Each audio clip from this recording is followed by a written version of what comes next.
Hi friends, welcome to Infopost Telugu. మన ఛానల్లో 20 days నుంచి నేను వీడియో అనేది పోస్ట్ చేయలేదండి. కొంత నాకు పర్సనల్ వర్క్ ఉండడం వలన నేను యాక్టివ్గా ఉండలేకపోయాను. కాబట్టి దయచేసి అందరూ క్షమించండి. ఇంకా ప్రతి 2 డేస్కి ఒకసారి కంపల్సరీగా వీడియో చేస్తానండి. కంటెంట్ జెన్యూన్ కంటెంట్ మాత్రమే మన ఛానల్లో అప్లోడ్ అవుతుంది. మీకు ఎటువంటి డౌట్ ఉన్నా కామెంట్ చేయండి. ఖచ్చితంగా ప్రతి కామెంట్ కూడా రిప్లై ఇస్తాను. దయచేసి ఛానల్ అయితే ఫాలో అవ్వండి, సబ్స్క్రైబ్ చేసుకోండి. ఈరోజు మన టాపిక్ ఏంటంటే చాలామంది అడుగుతున్న టాపికే జీడిఎస్ ఫస్ట్ అప్లై చేసిన దగ్గర నుండి శాలరీ తీసుకునే వరకు ప్రాసెస్ ఏమేమి ఉంటుందో నీట్గా ఎక్స్ప్లెయిన్ చేయండి అని చాలామంది అడుగుతూనే ఉన్నారు. వీడియో ఈ టైంలో చేస్తే బాగుంటుందని చేస్తున్నానండి. ముందుగా మనము అప్లికేషన్ అనేది ప్రాపర్గా అప్లై చేయాలి, ఎటువంటి మిస్టేక్స్ లేకుండా. మనకు ఈవెన్ స్పేస్ కూడా మిస్ చేయకుండా కరెక్ట్గా మనం అప్లై చేయాలండి. ప్రతిదీ కూడా మనకు డాక్యుమెంట్ వెరిఫికేషన్లో చూసి మనం రిజెక్ట్ చేయడం జరుగుతుంది. కాబట్టి ఓన్లీ ఇది సర్టిఫికేట్ వెరిఫికేషన్ ద్వారా వచ్చే జాబ్ కాబట్టి మనం ఖచ్చితంగా అప్లై అనేది నీట్గా ఎటువంటి మిస్టేక్స్ లేకుండా చేసుకోవాలి. ఓకేనా? ఈ అప్లై చేసిన తర్వాత మనకు ఒక 20 to 30 డేస్లో మనకు రిజల్ట్ అనేది వస్తుందండి. మనకు రిజల్ట్ అనేది ఈమెయిల్ ద్వారా వస్తుంది. అదేవిధంగా టెక్స్ట్ మెసేజ్ రూపంలో కూడా మనకు రిజల్ట్ అనేది వస్తుందండి. అంతేకాకుండా మనము జీడిఎస్ వెబ్సైట్లో మనం సెలెక్ట్ అయ్యామా లేదా అనేది కూడా మనం తెలుసుకోవచ్చు. ఓకేనా? ఈ విధంగా మనము రిజల్ట్ చూసుకోవచ్చు.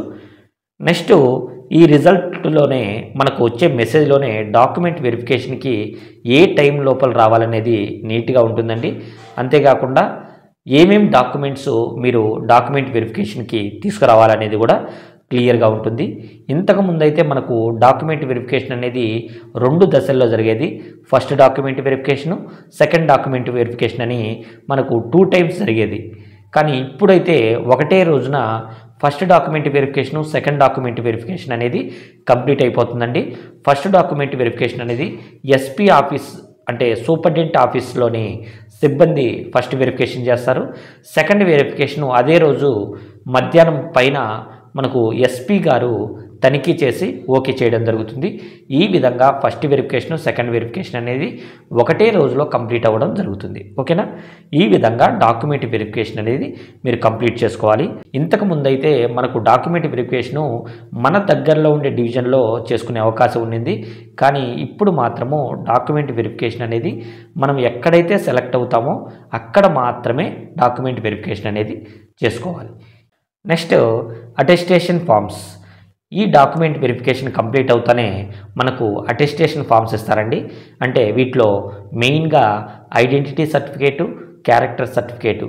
అంటే క్యారెక్టర్ సర్టిఫికేట్నే కాండక్ట్ సర్టిఫికేటు, క్యారెక్టర్ సర్టిఫికేట్ కానీ కాండక్ట్ సర్టిఫికేట్ కానీ ఈ రెండిట్లో ఒకటి ఇస్తారండి. వీటి మీద మనకు గెజిటెడ్ ఆఫీసర్ల చేత అంటే మీకు దగ్గరలో ఉండే ఎంఆర్ఓ కానీ, ఎంపీడీఓ కానీ, గవర్నమెంట్ స్కూల్ హెచ్ఎం కానీ వీరితో మీరు సైన్ చేయించుకొని స్టాంప్ వేసుకొని రావాలి. మిగతా అటెస్టేషన్ ఫామ్స్ ఇంకా ఒక 10 ఫామ్స్ దాకా ఉంటాయండి. అవి ఓన్లీ ఫిలప్ చేయడం మాత్రమే ఉంటుంది. మీకు అటెస్టేషన్ ఫామ్స్ గురించి ఏవైనా మీకు డౌట్ ఉంటే కామెంట్ చేయండి. ఖచ్చితంగా నేను దాని మీద ఒక డెడికేటెడ్ వీడియో చేస్తాను. నెక్స్ట్ ట్రైనింగ్ పర్పస్కి రమ్మంటారండి. మనకు ఈమెయిల్ పంపుతారు, టెక్స్ట్ మెసేజ్ చేస్తారు. అంతేకాకుండా ఫోన్ కూడా చేసే అవకాశం ఉంటుంది ఒక్కొక్క డివిజన్ బట్టి. ఈ విధంగా మనకు ఫోన్ చేసినప్పుడు మనం ట్రైనింగ్ అనేది రావాలి. ఈ ట్రైనింగ్ అనేది 3 to 5 days ఉంటుందండి. ఈ 3 to 5 daysలో మీరు ట్రైనింగ్ పూర్తి చేసుకోవాలి. ఒక్కొక్క డివిజన్ బట్టి మారుతూ ఉంటుంది. కొంతమంది 3 days, కొంతమంది 5 days ఉంటుంది. ఇది ఓన్లీ మనకు ప్రైమరీ ట్రైనింగ్ అండి. మళ్ళీ మేజర్ ట్రైనింగ్ అనేది 15 days ఉంటుంది.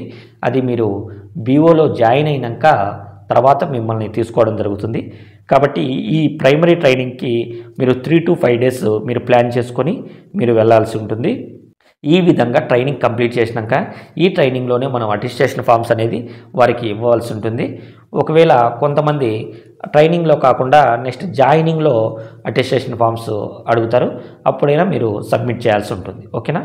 ఈ విధంగా ట్రైనింగ్ కంప్లీట్ చేసుకోవాలి. ఈ ట్రైనింగ్లో మనకు బేసిక్ బీఓ యొక్క స్ట్రక్చరు, ఏమేం పథకాలు ఉంటాయి, ఏ విధంగా మనము బీఓలో వర్క్ చేయాలి అనేది మనకు నీట్గా వివరించడం జరుగుతుంది. ఓకేనా? నెక్స్ట్ ఈ ట్రైనింగ్ అయిన వెంటనే మనకు నెక్స్ట్ డేనే జాయిన్ అవ్వమని కొంతమంది అంటారు, లేదా ఒక వారం రోజులు మీకు గ్యాప్ ఇవ్వడం జరుగుతుంది.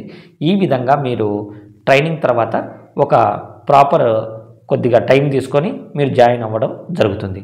మీరు ఒకవేళ మీకు ఏమైనా దూరమైన ప్రాంతాల నుంచి వస్తున్నా, లేకపోతే మీకు లీవ్ కావాలన్నా మీరు ట్రైనింగ్ అయిపోయిన తర్వాతనే మీరు ఎస్పీ గారి సమక్షంలో కానీ లేకపోతే అక్కడ ఉండే సిబ్బందికి కానీ మీరు ఒక దరఖాస్తు ఫారం అనేది ఇస్తే, అంటే ఈ టైంకి నేను చేరతాను అని మీరు అప్లై చేసుకుంటే మీకు సెలవు అనేది మంజూరు చేయడం జరుగుతుంది. కాబట్టి మీరు ఎటువంటి కంగారు పడాల్సిన అవసరం ఉండదు. మీరు ఈజీగా సెలవు తీసుకొని మీకు కరెక్ట్గా టైంలో, అంటే కొంతమందికి మంచి రోజు జాయిన్ అవ్వాలని ఉంటుంది, ఆ విధంగా మీకు ఏ రోజైతే కరెక్ట్గా ఉంటుందో ఆ రోజే జాయిన్ అయ్యేదానికి అవకాశం కూడా ఇస్తారు. ఓకేనా? ఆ యొక్క డివిజన్స్ మీద ఆధారపడి ఉంటుంది. నెక్స్ట్ ఈ జాబ్లో జాయిన్ అయిన వెంటనే మీకు ఎంప్లాయ్ ఐడి అనేది క్రియేట్ చేయడం జరుగుతుందండి. ఎంప్లాయ్ ఐడి అనేది కంపల్సరీగా ప్రతి ఎంప్లాయీకి ఉండాలి. ఈ ఎంప్లాయ్ ఐడి అనేది చాలా ఇంపార్టెంట్ కాబట్టి ఖచ్చితంగా మీరు ఈ ఎంప్లాయ్ ఐడి అనేది ముందుగా చేయించి పెట్టుకోండి. ఓకేనా? నెక్స్ట్ శాలరీ క్రెడిట్, ఇదే మనకు అంతిమ ఘట్టం. అందరికీ దీని మీదనే చాలామందికి డౌట్స్ ఉన్నాయి. మీరు ఎంప్లాయ్ ఐడి అయిన దగ్గర నుంచి శాలరీ అనేది క్రెడిట్ చేయండి. మీరు ఏ రోజైతే జాయిన్ అవుతారో, అంటే ఎంప్లాయ్ ఐడి రాకున్నా కూడా మీరు ఎప్పుడైతే జాయిన్ అవుతారో అప్పటి నుంచి మీ శాలరీ అనేది క్రెడిట్ అవుతుంది. ఓకేనా? అంతేకాకుండా మీరు 15వ తేదీ ముందు జాయిన్ అయి ఉంటే మీకు అదే మంత్ శాలరీ పడుతుందండి. ఒకవేళ మీరు 15వ తేదీ తర్వాత మీరు జాయిన్ అయితే మాత్రము నెక్స్ట్ మంత్లో ఈ శాలరీ అరియర్స్ కింద మీకు జమ అవ్వడం జరుగుతుంది. ఓకేనా?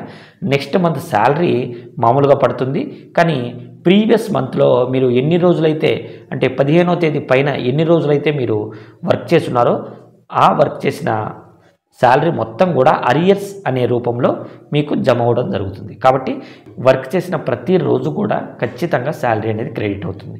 మీరు ఎటువంటి కంగారు పడాల్సిన అవసరం ఉండదు. ఓకేనా? ఈ విధంగా మనము అప్లై చేసిన దగ్గర నుంచి శాలరీ తీసుకునేంత వరకు ఈ విధంగా ఉంటుందండి. మనకు నెక్స్ట్ వీడియోస్లో మీకు ఏ పథకాలు ఏ విధంగా ప్రజలకు దగ్గరికి తీసుకువెళ్ళాలి, అసలు పోస్ట్ ఆఫీస్లో ఏమేమి పథకాలు ఉంటాయి, ఇవన్నీ కూడా వివరించడం జరుగుతుంది. టార్గెట్స్ ఎలా కంప్లీట్ చేయాలి, సింపుల్గా టార్గెట్స్ ఎలా అచీవ్ అవ్వాలి అనేది కూడా మన ఛానల్లో ఖచ్చితంగా ఇంకా వీడియోస్ చేస్తూ ఉంటాను. కాబట్టి దయచేసి ఛానల్ అయితే ఫాలో అవ్వండి. మీకు కంటెంట్ నచ్చినట్లయితే ప్లీజ్ లైక్ చేయండి. మీకు ఎటువంటి డౌట్ ఉన్నా కామెంట్ చేయండి, ఖచ్చితంగా రిప్లై ఇస్తాను. ఓకేనా? Thank you.